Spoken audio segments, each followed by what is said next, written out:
Episode की शुरुआत में देखते हैं कि सुबह होने वाली है तो ईचान, युंगुल और बाकी सभी हॉल की साफ सफाई कर स्कूल से बाहर निकल जाते हैं। फिर सभी एक पब्लिक बाथ में नहाने जाते हैं तो वहां नहाते वक्त कायून सभी को डॉग गैंग और डूजिन के बारे में बताता है और बताता है कि जिस वक्त उसने गैंग छोड़ा था उसी वक्त डूजिन को पुलिस ने पकड़ा था। तो डूजिन को लगता है कि उसी ने पुलिस को उसके बारे में खबर दी, इसीलिए डूजिन बदला लेने आया था। फिर नहाने के बाद ईचान युंगुल से पूछता है कि क्या वह सचमुच में फ्यूचर से आया है और रिहर्सल के बाद एक्सीडेंट के बारे में उसे कैसे पता था। तो युंगुल बहाना बना देता है और कह देता है कि वह यूं ही बोल दिया था। तो ईचान कहता है तो अच्छा, तो सिंग्योन मुझे पसंद करती है इसलिए तुमने जेलेसी में ऐसे कहा ना। तभी सिंग्योन का नाम सुनते ही युंगुल को याद आता है कि उसने सिंग्योन यानी यूनो को मूवी हॉल पर अकेले छोड़कर ही भाग आया था। फिर वह दौड़े दौड़े यूनो को मनाने उसके घर पर जाता है, पर यूनो इतना गुस्सा होती है कि दरवाजा नहीं खोलती। फिर वह कॉल करके यूनो को सॉरी कहता है,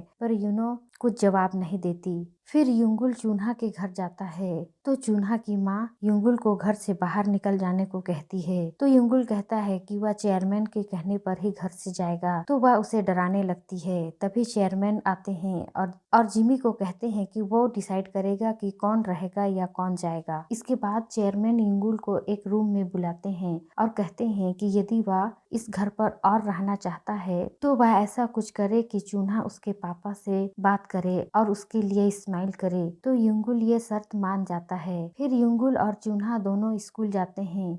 यूनो को मनाने की कोशिश करता है पर यूनो नहीं मान रही होती है। तब युंगुल उसे अपनी सच्चाई बताने ही वाला होता है कि यूनो आगे बोल देती है, मेरे पेरेंट्स हमेशा एक दूसरे से लड़ते हैं। मुझे लगता था कि वे मुझसे प्यार करते हैं पर मैं गलत थी। वे दोनों तो हमेशा अपनी ही दुनिया में गुम रहते हैं। तुमसे मिलकर लगा था कि तुम अलग हो पर तुम भी उन्हीं की तरह मतलबी निकले। और इतना कहकर वह वहाँ से चली जाती है। तभी उसे चून्हा मिलती है तो चून्हा उससे पूछती है कि फेस्टिवल में ईचान और इंगुल में से वह किसे चूज करेगी। तो यूनो ईचान कहती है क्योंकि उसे लगता था कि ईचान ही उसकी माँ यानी सिंग्योन का फर्स्ट लव है। तो चून्हा को बहुत ज्यादा दुख होता है। फिर इसके बाद चून्हा ईचान के स्कूल जाती है और वहाँ ईचान को बहुत सारा लॉकेट गिफ्ट करती है जो उसने अपने हाथों से बनाई थी। तो ईचान साइन भाषा में पूछता है कि वह शाम को परफॉर्म देखने आएगी। तो चून्हा सामने तो हाँ कहती है पर मन ही मन नहीं कहती है क्योंकि वह ईचान से इतना प्यार करती थी कि परफॉर्म के बाद जब सिंग्योन यानी यूनो ईचान को अपना बॉयफ्रेंड मान लेती तो चून्हा यह सब नहीं देख पाती, इसलिए वह परफॉर्म देखने नहीं जाना चाहती थी। फिर आगे देखते हैं कि ईचान, माजू और बाकी सभी फेस्टिवल के लिए स्कूल में स्टॉल लगाए होते हैं और अपने अपने बैंड से रिलेटेड सामान बेच रहे होते हैं। तभी वहाँ यूनो आती है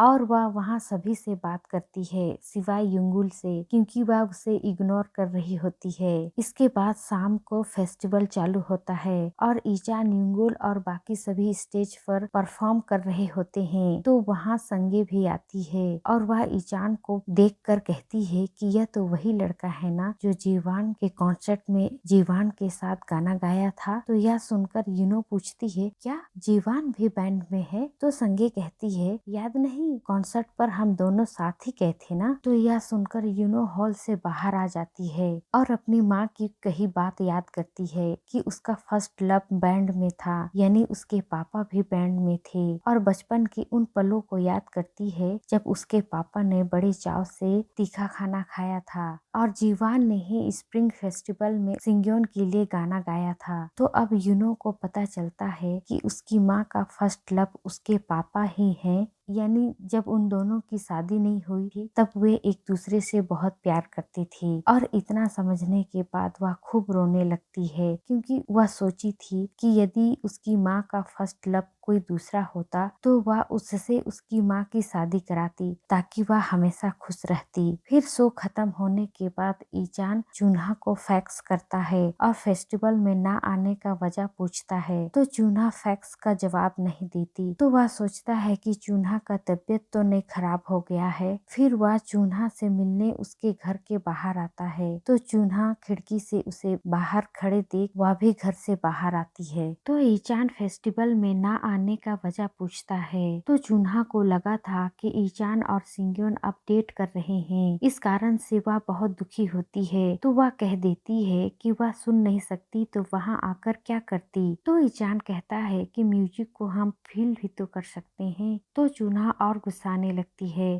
तो ईचान पूछता है तो फिर उसने क्यों उससे दोस्ती की और बैंड बनाने में क्यों हेल्प की। तो चून्हा एक पेपर में कुछ लिखकर ईचान को देती है और घर के अंदर चली जाती है। दूसरी ओर हम यूनो को देखते हैं जो परेशान मन से घर आती है तो वहाँ युंगुल होता है। फिर वह यूनो से माफी मांगता है तो यूनो कहती है कि वह माफी चाहती है क्योंकि वह गलत थी, इसलिए मुझे अकेला छोड़ दो। इतना कहकर वह अंदर जाने लगती है पर युंगुल उसका हाथ पकड़ लेता है। तो यूनो और गुस्सा कर कहती है कि हम दोनों अलग अलग दुनिया से बिलोंग करते हैं, इसलिए अब हम दोबारा नहीं मिलेंगे। और इतना कहकर वह अंदर चली जाती है। फिर वह सोचती है कि फ्यूचर में वापस लौटकर अपने पेरेंट्स से बात करेगी। इसके बाद वह मास्टर का कार्ड देखती है और बैग पैक करके निकल रही होती है। तभी फोन की घंटी बजती है और वह फोन उठाती है। इधर युंगुल उदास होकर घर लौट रहा होता है तो रास्ते में चोयुन के म्यूजिक स्टोर पर सैड सॉन्ग बज रहा होता है तो वह वहीं बैठ जाता है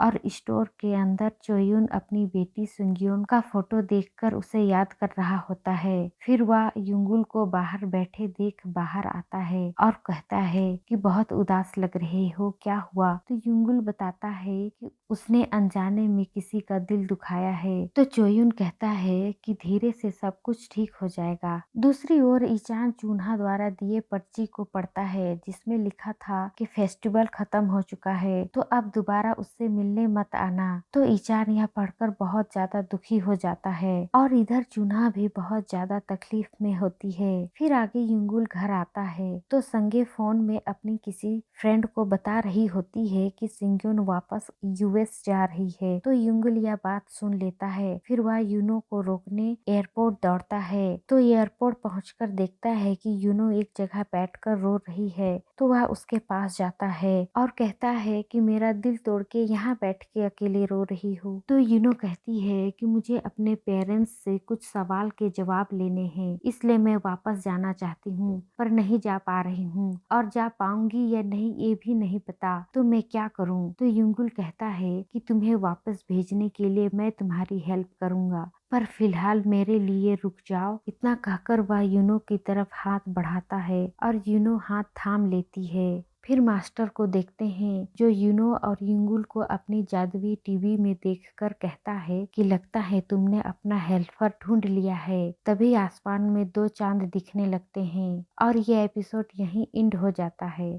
तो दोस्तों फिर मिलेंगे अगले एपिसोड में, तब तक के लिए बाय बाय।